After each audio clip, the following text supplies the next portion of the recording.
शहर के पुराने हिस्से में एक सरकारी स्कूल था, शिवालिक इंटर कॉलेज। बिल्डिंग बहुत पुरानी थी, लाल ईंटों की दीवारें, टूटी खिड़कियां, और बरसात के दिनों में हर कोने से पानी टपकता था। लेकिन सबसे रहस्यमयी थी उसकी लाइब्रेरी। कहा जाता था कि वहां रात को किताबें खुद ब खुद गिरती हैं और कोई अदृश्य आवाज किताबों के पन्ने पलटती है। स्कूल के चपरासी रमेश हमेशा कहते थे, भैया, उस लाइब्रेरी में कोई आत्मा बंद है जो अभी भी पढ़ रही है। किसी ने उसकी बात पर ध्यान नहीं दिया, सिवाय एक छात्रा के, नेहा।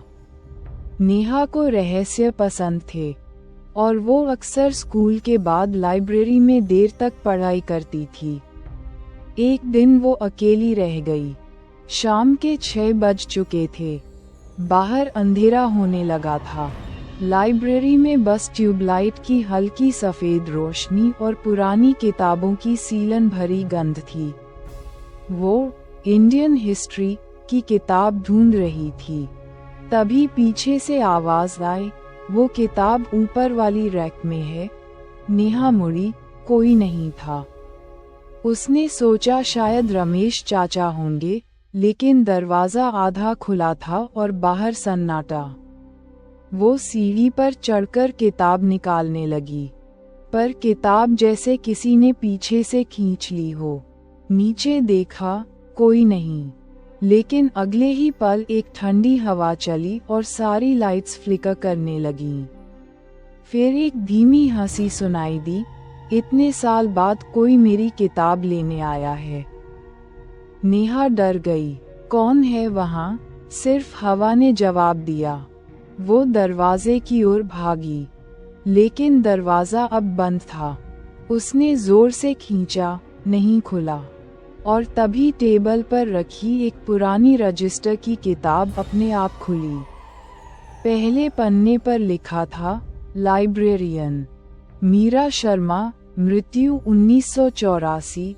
अचानक किताब के पन्ने खुद ब खुद तेजी से पलटने लगे और हर पन्ने पर वही नाम, मीरा। मीरा, मीरा। नेहा के कानों में किसी औरत की सिसकियां गूंजने लगीं। लाइट्स झपकने लगीं और शीशे में उसे अपनी परछाई के पीछे किसी और का चेहरा दिखा। सफेद बाल, जली हुई त्वचा और आंखों में आग जैसी चमक। वो वही थी, मीरा शर्मा, जिसने 40 साल पहले उसी लाइब्रेरी में जहर खाकर जान दी थी, क्योंकि उसकी पसंदीदा किताबें जलाकर फेंक दी गई थीं। मीरा की आत्मा बोली, किताबों को मैंने पाला।